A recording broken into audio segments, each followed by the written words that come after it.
Welcome back to the Girl Power Alliance podcast. I'm your host, Molly Trotter Gomez. I'm really excited to dive into the topic of vision today. If you've ever heard me speak on it, if you're inside of our Girl Power Alliance community, I'm quite literally obsessed with vision. I love helping women just really step into the vision that God has called them and just even expand. So I'm very excited for Debbi to be joining us as our guest today because she is a vision board coach. And the first time I met Debbi, I was like, Debbi, we could literally be on this call for a very long time, just going back and forth with vision. I remember the first call that we were on, you were asking bigger vision questions of the company and what we're about. And I'm like, yes, thank you. Like, I love getting asked those kinds of questions. So I would love to really build in, how did you become a vision board coach? Give us some backstory of who you are to where you are today, so people can get to know you a little bit. Thank you so much. So I am in Ontario, Canada. So I'm a Canadian and I'm in my encore career. So my first chapter of my life and my career was actually working in not-for-profit childcare. So I ran for my board of directors. In Canada, it's a little different than in the United States, but I ran a four location childcare organization. I had a team of about 75. And the reason that I'm telling you that as well is because that has really influenced my curriculum with vision boarding, because it's really important to me that it be fun, because I know that children learn best through play and through fun. And when they are able to have reflective inquiry, that they are able to hypothesize and dream big. And, you probably remember as a little one, someone asking the question, what do you want to be when you grow up?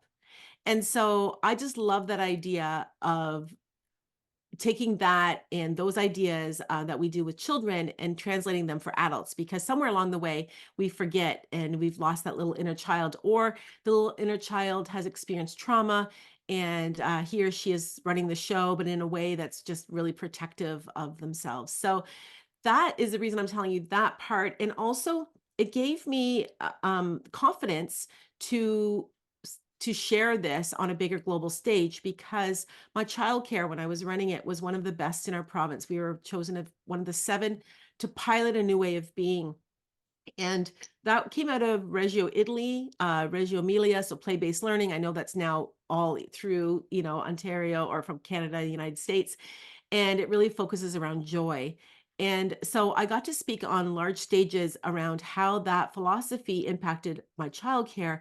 And I realized, wow, I can do this. I can be talking in front of 450 women and having a big impact. And I thought, what else can I do? And where else do I feel God's calling me? And I just felt this inner nudge, the Holy Spirit, placing this on my heart, but I didn't know how. And that's the really, you and I have talked about this, Molly, around um, vision isn't knowing the how. It's just following the purpose, the why, and that inner nudge. And that's what I did, is I just started to research. I found Jack Canfield. He co-wrote Chicken Soup for the Soul. He's really the godfather, I would say, of vision boarding. And I studied under him, and then I created my own curriculum based on my Christian faith, based on my background in early years, and then also the greats like Jack Canfield, Bob Proctor, and so forth. And I created a curriculum. I opened an in-person studio. So I actually have a studio that's about 5-minute drive from my home, that's specifically built for vision boards.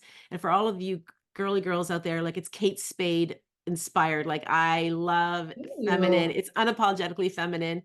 And but it's a gorgeous space. It's built on the second floor of what was my husband's warehouse. So it's, people are really surprised because it's like dust and trim and paint and all this drywall stuff. And then boom, you walk into this beautiful feminine space. People are like, I want to live here. So yeah, so then I started doing that. And I did both for a couple of years, where I was still in my role as a childcare director, doing vision board workshops on the weekends. So I understand, people in this community as well who are, straddling both, until you can have that courage to really either be in so much pain or with so much vision, or maybe a combination of both, that you're like, I've had enough, I'm ready. And for me, that provocation came in a form of a question. And the question was, what's the price you're paying for not following your dream? And I thought, wow, the price is really high, because the second question was, what's the price those around you are paying for you not following your dream. And I looked at my brand new baby grandson who was just a month old at that point, and I thought, what if I could have freedom of time and freedom of money? What if I could really have it all? Where I could just love what I do every day, fulfill my passion, which is helping women find their truth, to dare to declare, and I could make money at it and I have freedom of time. And that magical moment, I decided to give my notice to my board of directors. And then COVID hit. So then that was a whole other thing. I don't know how long we've got today, but that was something that really catapulted me onto a global stage. And what I realized was what I was doing with my specific curriculum, nobody else was doing this in the world. And I've since been validated because I'm working more closely with the Canfield team as well, in that this is just really unique. So unique, in fact, that I had a lot of coaches asking me, Deb, can you teach us this? Like, this is really great. Can we use this with our clients? As you talked, like, many people talk about visioning, but very few know how to do vision boards in a way that aligns with what we know around mindset, coaching, paradigms, limiting beliefs, imposter syndrome, all that stuff. And so I said, sure. And then I was like, okay, God was tapping me in the shoulder again, going, I have something so much bigger for you. Like, and I was Mm. resisting. I tried to talk myself out of it. And then I started an academy where I now train trainers from all over the world. And that will be 3 years ago. Wow, that is that I love that. Like, and you put that together so eloquently, and really being able to just take it that step further. And I love the fact that you even took what you have and now you're, if you want to call it this, discipling in a sense of like, let me show you what it is that I do. So now there are more lives that are impacted. It's exactly like here in Girl Power Alliance with the Radiant Leadership Academy. You can go through a coaching program to teach the Radiant Leadership Academy. And now it's not just one teacher. Now there's multiple teachers and experts so they can show you, and it can just have the massive ripple effect, which, when it comes to, and I would love to dig in a little bit more for those that are like, what does she mean? Of you can talk about vision, but then you bring that to a vision board. And you said, obviously there's more depth there, right? Like, whether it's limiting beliefs or the mindset, things like that. I'd love to dive down that rabbit hole because I feel like a lot of us have heard of vision boarding. Maybe we've done it ourselves. I know a lot of people have, and there might be some people like, really doesn't work. Why would I do that? Why would I waste my time? I'd love to touch on those pieces because I'm sure we have listeners of all kinds that fit in one of those three buckets. Sure. And I just love that this is a Christian community that I can speak so openly in Christian terms. And so I see a vision board as a prayer, Mm. the prayer that God asks us to pray, our Father, and also that it is an act of worship. And the reason I see it as an act of worship is that it is an expression of gratitude. Now, some people reverse that and they say, oh, well, it's just more like a toddler demanding stuff. Well, I see it as an expression of gratitude for this life that we've been given. So every morning we open our eyes, how are we going to decide to live into this beautiful day, one day at a time that we've been given?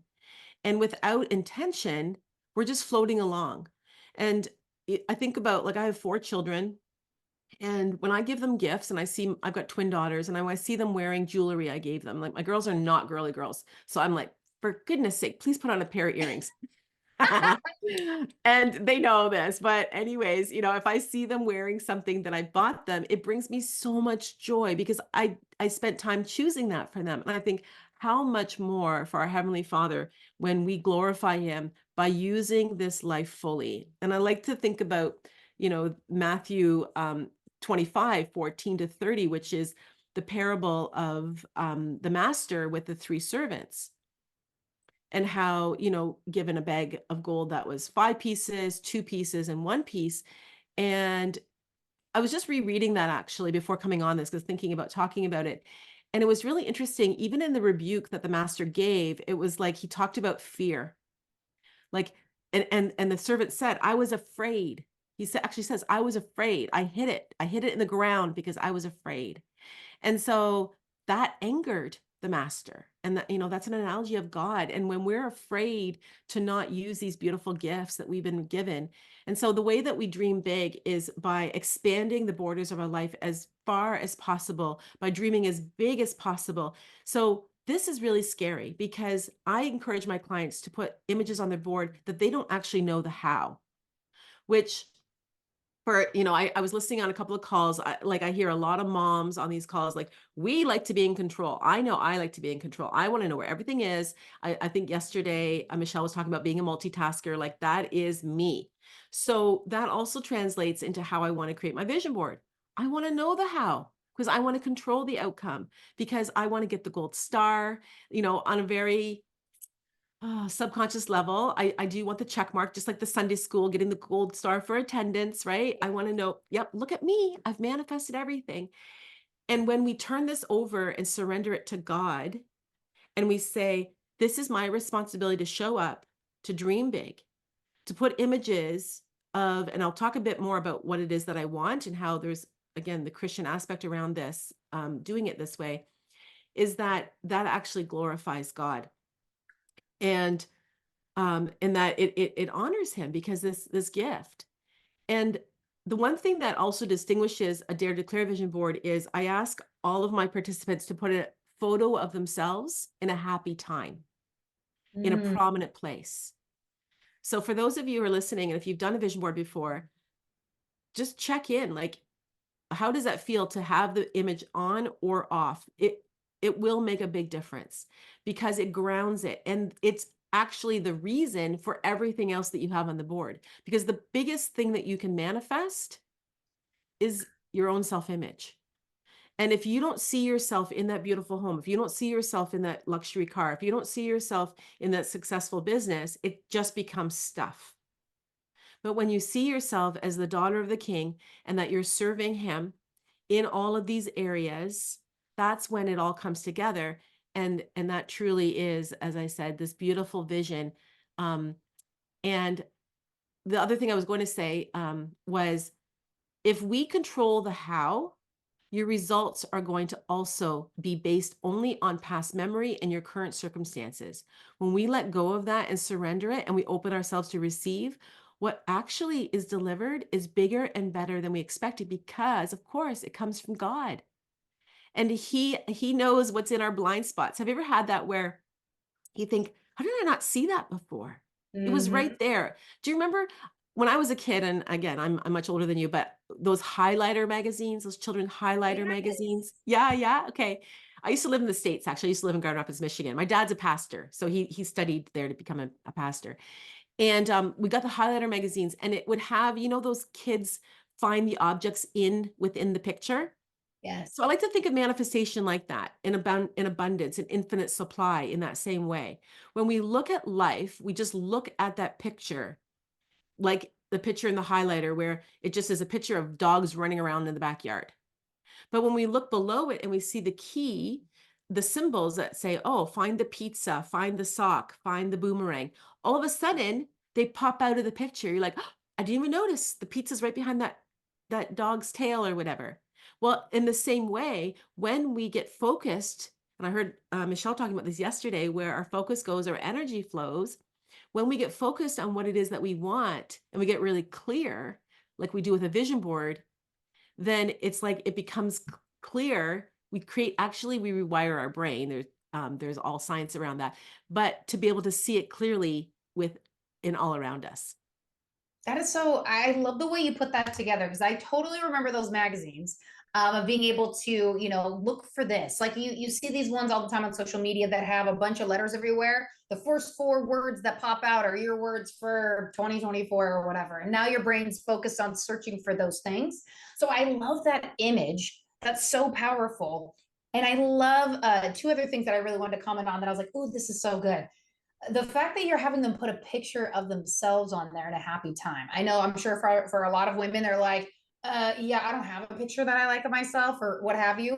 But I love that because you remembered all those memories come flooding back, and to be able to have that on there, on this board of things that you're going for, and to see yourself in these places. I've never heard of that before.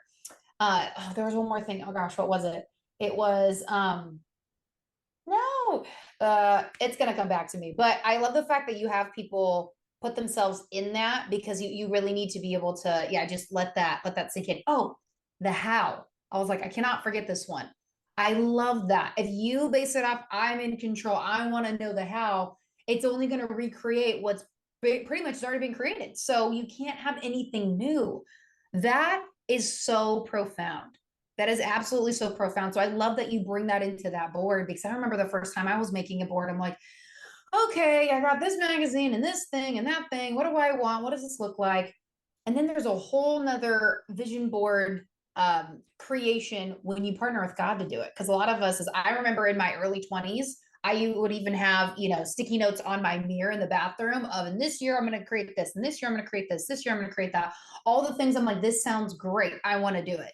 Didn't ask God what he thought. It was just like boom, boom, boom, boom, boom, boom, boom. All these big, lavish lifestyle things, because that was the environment I was in. That's what was praised. That was what everybody was going after. Not that we can't have nice things, but it's the heart posture, right? Now I'm like, Lord, show me. And he'll like even just give me images, show me things. I live in Southern California, so you don't have to drive very far to see something pretty immaculate. And I love going to the beach quite often. And so there's constant vision even around me in the place that I live. And I chose to live here because of that. The weather, the people, there's just an elevation and a whole different level. So I love, back to the how piece. That is so powerful of like, you got to release that control. So how do you, or do you even walk women through that in your program of like, let go, and then like what happens? So I'd love for you to walk through that, because I am sure, I definitely was a control freak to the max. So for the ones on this podcast that maybe haven't let go yet, how could you help them kind of let go a little bit more?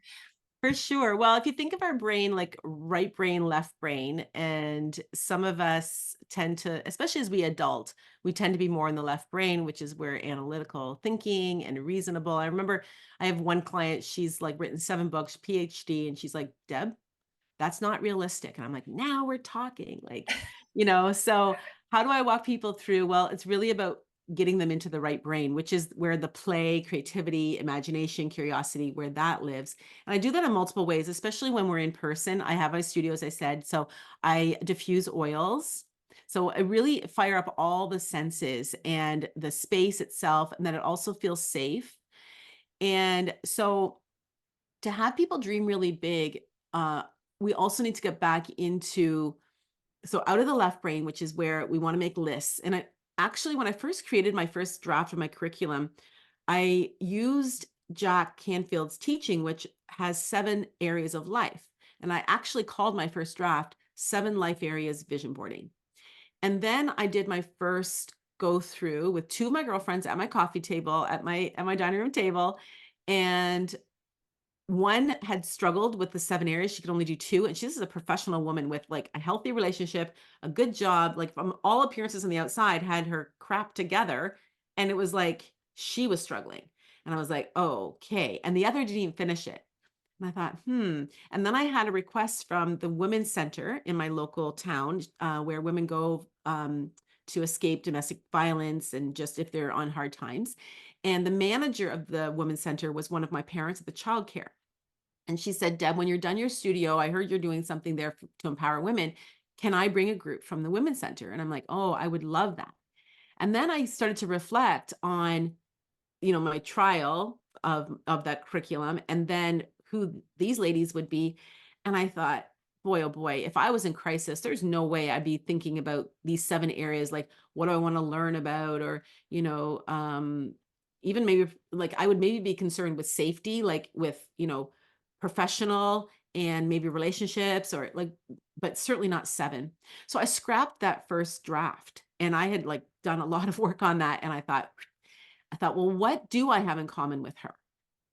And I thought, I have my intuition, which again, as Christians, we know it's the Holy Spirit, but we have this intuition. And I know that the Holy Spirit speaks more clearly and more loudly, like the volume's up when I'm in crisis because I'm listening. And so I thought I have that in common with her. So how can I create a workshop that it starts there? So I flipped the curriculum. I started with intuition, which we do a number of exercises. One of them, for example, is what would you say to your 16-year-old self? Mm, And then I go to the future and say, what would your 80-year-old self say to your current self?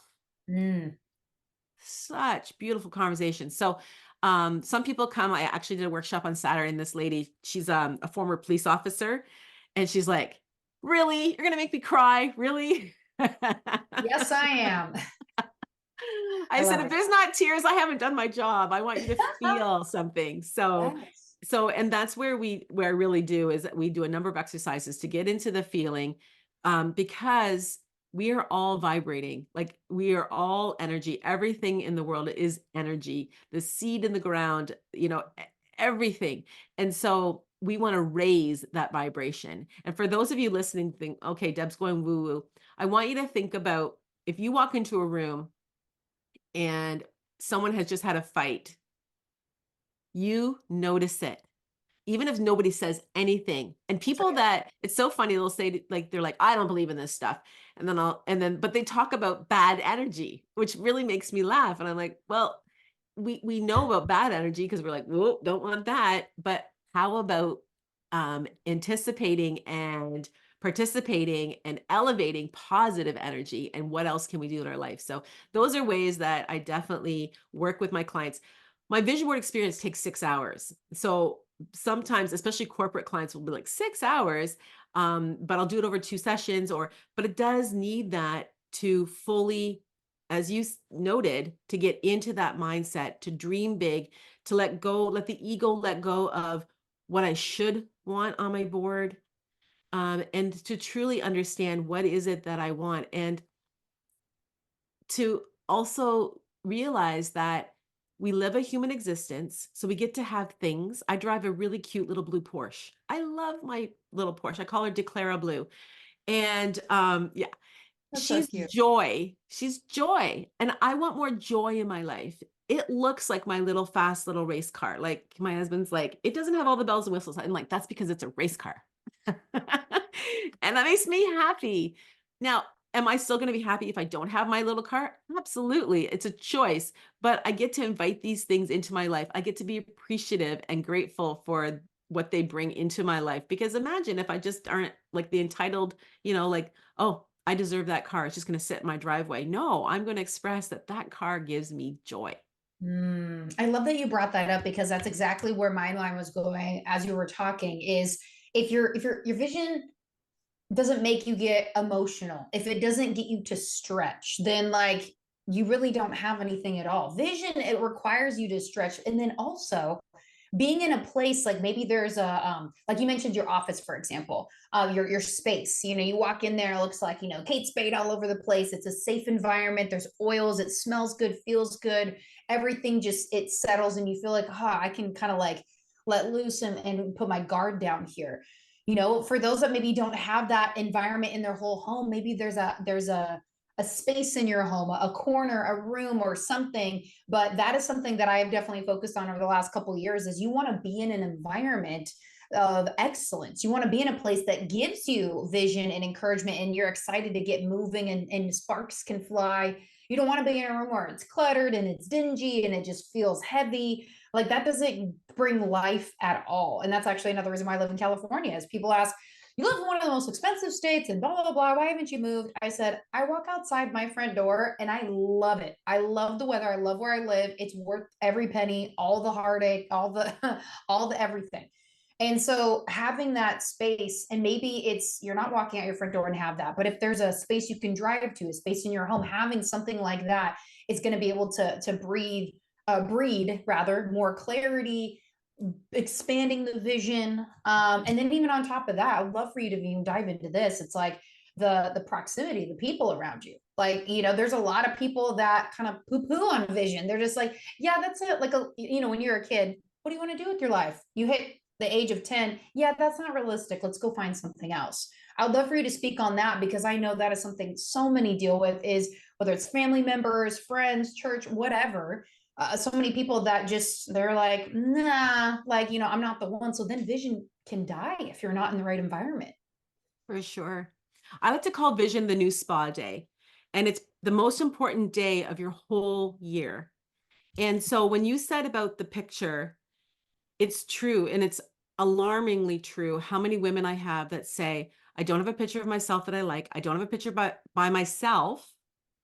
And And even if I do, it's like, remember those glamour shots in the 90s? Well, you probably don't. Yes. But it's like, it's like, I wasn't actually happy. I look beautiful in it, or it's a headshot, it's a professional shot, but it's not, wasn't happy. And I'm like, how do you feel about making a vision board? Oh, I'm excited. Great. Go snap a selfie and print it. So it's not about that. It's truly about the feeling. And so that leads me into what you just said around people around you. This is one of the most intimate experiences that you will have because you are opening your mind, opening your heart, and putting it on display. So this also means that there is power in declaring it. In fact, there's studies that show that you're 42% more likely to manifest, to have reality in your life if you write it down. You're 65% more likely to manifest if you add images, like with the vision board, but you're 95% more likely to manifest with accountability. Now, all of that dies if it is the wrong person, like, so that I want you to think about, before you decide to share it with anyone, is there any inkling that this person will judge it, will question it, even raise an eyebrow? Like, like, it's just subtle sometimes. They don't deserve to see it. This is truly your inner thoughts. It's your heart's desire. And so protect it and keep it a very small circle, which also is why I help my clients to decide where they're going to display it. It's really important that it be displayed, that you have a decision.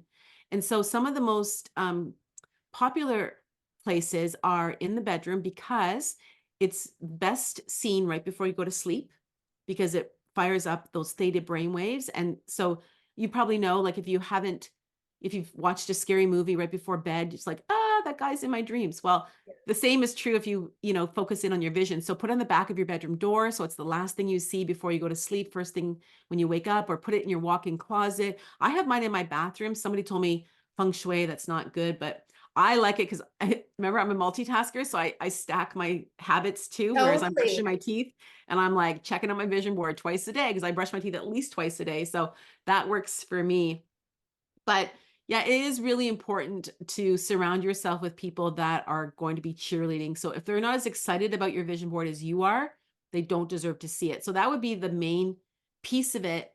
And celebrate. So find those people who, they may not understand everything you're doing. Like, I have a group of women. I love them.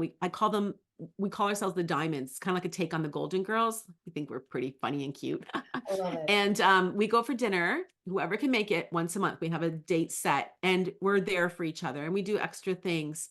They don't always understand what I'm doing. I know that they don't, but I'll tell you, they are cheering me on. Like, my success is their success. Oh, I have this media press, or I have this, they're like, you're hanging out with Jack Canfield. When were you going to tell us? Like, they actually gave me trouble for not telling them, you know? And so everyone deserves to have that. I will say there is an epidemic of loneliness in North America and beyond. I know even in the UK as well. And one of the most common photos that's requested for vision boards is friendship. And so what you're doing here in Girl Power Alliance is so important, not just for your, mental health in terms of education, but also your mental health in terms of your overall well-being. There's so many studies that demonstrate that when you have people that are, have your back, who are there as friends, who are colleagues, it's actually more important to your success than your IQ. Sean Mm. Aker talks about that, the happiness theory. Yeah. Wow, that is, I mean, it's so true. It's like if you have a great environment and great people that you love to, you can't wait to see them every day and different things like that, you could do the crummiest job. But it's like, oh, I love the people that are around me because you're spending most of the time with those people. And that proximity piece with here in Girl Power Alliance, I want to touch on because this conversation is coming up. Actually, it comes up a lot, literally every week. Is women coming into community with other women. A lot of women have been burned by other women. And so you come in, you're like, but this whole like God idea is the no competition in the kingdom mentality of we're coming together. Here's our stuff. Here's where we are. And we don't need to trample on top of each other to get to the top. There's plenty of room for everyone. We don't need to, oh, that's not good, or you struggle with that. There's, how can I serve? How can I help when we come from that, obviously, that kingdom perspective? So I love that you shared that, because I know there's a lot of women that have come in, they're kind of like, what do I do? Can I trust them? And one of the things that we hear all the time, kind of like the police officer that you mentioned earlier, she's like, you're going to make me cry diving into this. The amount of women that come in here, whether they're on a vision casting call with us for the opportunity, or they're in Radiant Leadership Academy, and it really kind of digs down deep with that inside out transformation, unlocks things that maybe women have stuffed down. The amount of times that women cry and they're like, I don't know, I'm crying, I'm so sorry. Well, first of all, we don't need to say sorry. Let's normalize that. Let the emotions come out, because you want to get to that real place. Because if we just keep stuffing, like the world tells us to, like just keep, suck it up and move on. I mean, that's where vision literally can just, there's a noose around it, and then it can never have life. It can never breathe. So I love that we went down that rabbit hole there, because it's so like, there's so much vision, me being a visionary and like, doing the vision boards, and really like, I literally walk outside and I just see things pop up all over the place of like, here's what's coming, here's what's going to happen.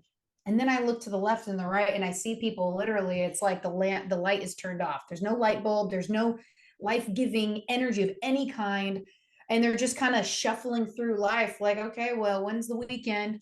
When's Friday? When's the weekend? When's Friday? When can I go do something else? And so I love that, how life-giving this conversation is, because you're really, just empowering these people that come to you of there's so much more. And even roping it back to the first thing that you said, and I might not be quoting you directly, but you were talking about it really, giving God the glory, or he loves the fact that we get to like go all out on these vision boards, right? Just like when you give your daughters a piece of jewelry, hey, please wear it, but it makes you happy when they're wearing it. And it makes him happy to see that we're opening that up, because, without vision, people perish. How do you get vision? Scripture says you got to draw near to God. So I'd love for you to like even talk on that point right there, because some people might think, like you said earlier, vision boards, and this is very like, self, and, money hungry, what have you, but it's so much more. For sure. And, doing this work, and I've done it in a secular coaching program, has made me a better Christian, because I've been able to look at it almost from a third party view. And I think if I don't actually believe in infinite supply, and that I am supported, that when I receive an idea, it's God given, I'm actually dishonoring God. Like, I'm not trusting then. And then we talked about that earlier about the how. So knowing that I just have a responsibility to step one step forward. And I want to also talk about goals and vision. Because I think there's also some of that where I see, I'm seeing the women here, and a lot of them are, hardworking. You can never fault anyone here for not being hardworking. I think there's a lot of hardworking women, and they set goals, and, they're at it, they're hustling, and maybe, working through the network marketing aspect of this. But that will only get you so far. There really truly needs to be the vision attached to it. So what is it? So if you're in Girl Power Alliance and you're like, okay, yeah, it's the next person I'm bringing in. I want to reach this level. I want to reach this goal, and I want to bring this revenue. But what is it that the bigger vision around that? And I want you to think about this like a kite and a string. So the kite is the vision. So some people are very, like Molly, very visionary. I am too. I get ideas, bing, bing, bing, especially in the morning. My assistant, Oh. her phone starts ringing. I'm literally in the shower and I'm like hopping out going, oh, I have this really great idea for our magazine. Like, and she, thank goodness she knows who I am. So it's all good. But that alone, without action, without goals, is like the kite without the string. It's going to float away. It's like the idea that doesn't have the action that's anchoring it. But if you only have the goals, which is the string, you're going to be left holding a limp string with nothing to fly it. So the two of them definitely connect. My expertise is visioning to support people to really get into that hope and vision. But I also do, especially my one-to-one coaching, I also help people just like here in your program, like that. It's like, okay, it's the consistent, persistent. You talked about disciple, but it's about that discipline Mm-hmm. to disciple yourself to be in daily action towards that bigger vision. And one more thing I want to just talk about is you talked about the waiting for the weekend, those people. And most people look at a vision board in this way, which I think is why people get turned off. And they're like, but that's not Christian. And it's not when people look at it this way, being, what do I want to have? What do I need to do to have that stuff? Work hard. And then someday I'll be happy. Like people, I meet a lot of people that are just waiting for retirement. So, I got to have this stuff. I've been working, and what have they got to show? Well, in Dare to Declare, we flip that on its head, which is the Christian way. Who do I get to be? It's all about being the best version of me, but glorifying God to his glory. That's where I put my focus, is on God and what his will is for me in my life. And then the goal setting is doing. So what do I get to do to be the best version of her? How can I give more generously? And then the have, that shows up because God will reward that.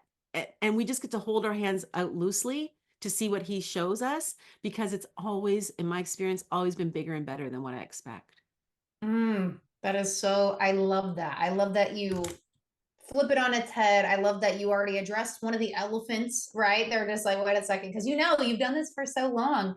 And the kite analogy, it's so true. It's funny that you said kite, because I always use a balloon analogy, right? Anchoring it, the string, the balloon. So I love the fact that we use very similar analogies, because it's true. It's like you got to be able to anchor it somewhere, and you got to create that space. I love that you're a morning person. I'm an early morning person. And it's like, I tell people before 10 a.m., it is like gold up in there. I'm like, what? I don't have enough room in my journal, on my phone. Like, I am writing sticky note, anything, anywhere, no matter where it comes out, because I'm like, this is the Holy Spirit just download. I'm like, this is not me. This is just flowing. So yes, that's a whole nother conversation as far as like that morning time and creating that space. But Debbi, I just want to say thank you so much. There's been so much value that you shared on here to really be able to open people up. There is so much more, and you just got to be intentional and really digging in. And you uncovered quite a few probably objections or stopping points for people in this podcast. So much value was given, and I'm just so grateful for you. As we wrap up today, is there anything else you'd like to leave us with? Well, I think for anyone that's just starting out, and if you think, oh, 6 hours, that sounds like really overwhelming, what I would suggest is take a piece from the Girl Power Alliance. Take your power word. So what is one word that is, how do you want to feel every single day when you wake up? If time and money were no object, there was no obstacles, no challenges, how would you want to feel? Create a card and just put that word central on there. You can surround it with images, doodles, and focus on that, and have that be your life preserver, be your prayer. I remember I did this with a woman, and she didn't know, but her husband was then diagnosed with terminal cancer. And she's reached out to me when I asked her how she was doing. She's like, Deb, I'm so grateful for that power word, because when I don't have the words and I can't even think because my mind is so foggy, I go back to my word of grace. And that's that. I just say grace, and that's my prayer. And so I want to gift that to anyone that's listening. Choose a word, have that be your power word, create a little card, start with that as your mini vision board, and then let it grow from there. Wow, that one word can make all the difference. Deb, you are incredible, truly an expert in what it is that you do. And again, thank you so much for just coming in here and pouring out. Go connect with Deb. We'll have all of her information in the show notes so you can connect with her. Clearly, she is a wealth of knowledge in this space and just has such a heart to serve, to really unlock women to step into those big visions and to where to start, whether it's with a word or a board or whatever that may look like. So Deb, thank you so much. And for all of you that are listening, thank you so much for listening. And please share this with a friend.